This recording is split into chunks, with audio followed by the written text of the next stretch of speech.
Hi everyone, welcome back to a new video. Today I'll be testing this GPU. This right here is an XFX Radeon HD 4670. This card was released in September of 2008 for around $70. It's based on the terrestrial architecture and it comes clocked in at 750 MHz. It has 1GB of DDR2 VRAM which comes clocked in at 500 MHz. This GPU also has 320 shading units, 32 TMUs, 8 ROPs and it supports up to DirectX 10.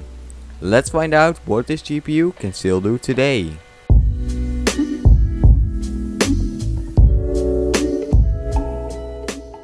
First off, it was time to take this card out of the bag that I got it in. I got this GPU for free from my nephew, who also has a YouTube channel. I'll leave his channel in the description. Thanks for the GPU. Let's take the card apart so I can clean it. Taking the heatsink off of the card was very easy. Here is a before and after of cleaning the card.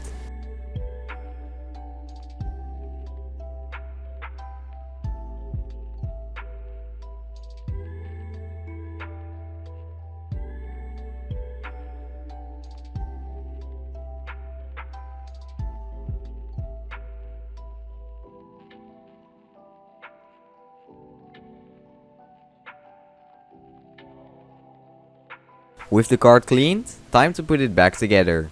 This also went very easy. Let's have a look at the card itself.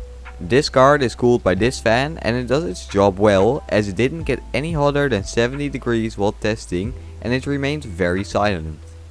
This is how the card sounds in idle, under load, and at full speed. Like you can hear, it's very silent. For video out, this card has 2 DVI ports and 1 S-Video port. Now let's put this card into my PC. This is also my testing system and it has an Intel Core i7-3770K, 12GB of DDR3 RAM and an Asus Sabertooth Z77 motherboard. Now it's time to boot up the PC with this card installed.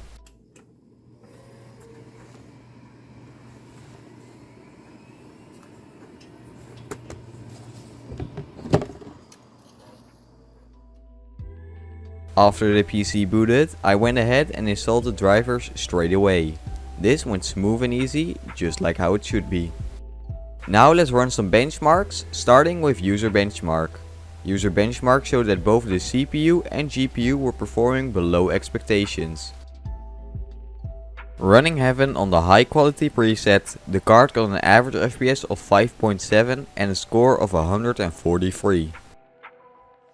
In Performancetest, this card got a score of 25 in the 2D mark and a score of 224 in the 3D mark.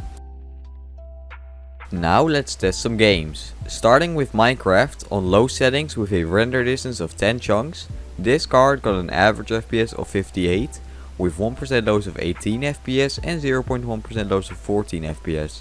Minecraft is absolutely playable on this card.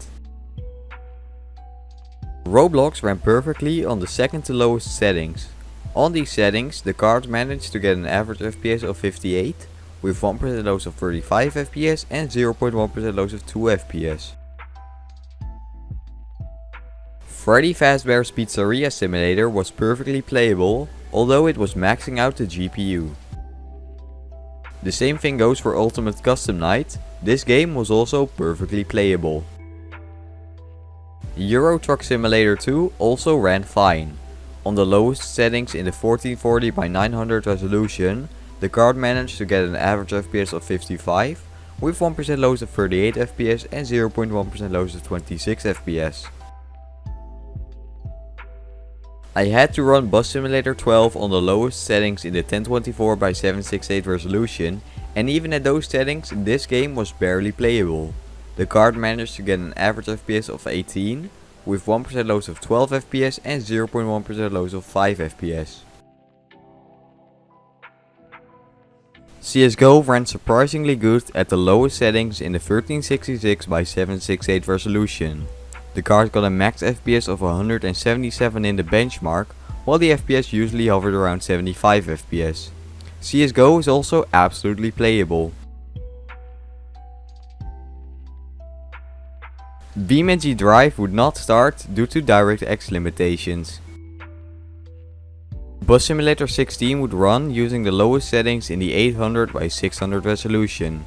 Using these settings, the card managed to get an average FPS of 37, with 1% loss of 18 FPS and 0.1% loss of 4 FPS. PC Building Simulator was barely playable. Even on the lowest settings in the 1024 by 768 resolution, the card only managed to get an average FPS of 11, with 1% and 0.1% loss of 4 FPS. Fortnite would launch, but it would crash in the loading screen. GTA 5 was actually playable on this card. On the lowest settings in the 800 by 600 resolution, the card managed to get an average FPS of 29, with 1% loss of 19 FPS and 0.1% loss of 14 FPS. Then I also tried overclocking the card. The best that I could achieve was an extra 55 MHz on the core clock and nothing extra on the memory clock, since the card would crash at any overclock on the memory. Trying Minecraft again, the average FPS went up to 65 with 1% loss of 35 FPS and 0.1% loss of 15 FPS, so Minecraft definitely got more playable after the overclock. Roblox also became more playable. The average FPS went up to 60 with 1% loss of 47 FPS and 0.1% loss of 2 FPS. Just like the previous video, Euro Truck Simulator 2 didn't like the overclock. The average FPS went down to 50 with 1% loss of 34 FPS, but the 1% loss did go up to 28 FPS. PC Building Simulator also became more playable after the overclock. The average FPS went up to 16 with 1% loss of 12 FPS and 0.1% loss of 6 FPS. And the last game that I tested was GTA 5. This game actually ran a lot worse after the overclock. The average FPS went down to 21 with 1% loss of 15 FPS and 0.1% loss of 12 FPS.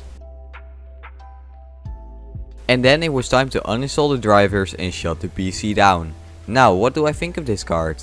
In my opinion, this card is almost balancing on the edge of being usable. Newer games only run at low resolutions and most of them don't run at over 30 FPS. It's still usable, but if you are using this card, I would recommend upgrading, since it's really starting to show its age.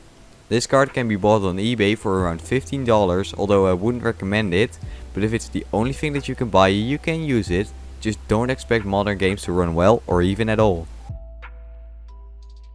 And with that, this video comes to an end. Thanks so much for watching. Comment, like, subscribe, and I'll see you guys next time.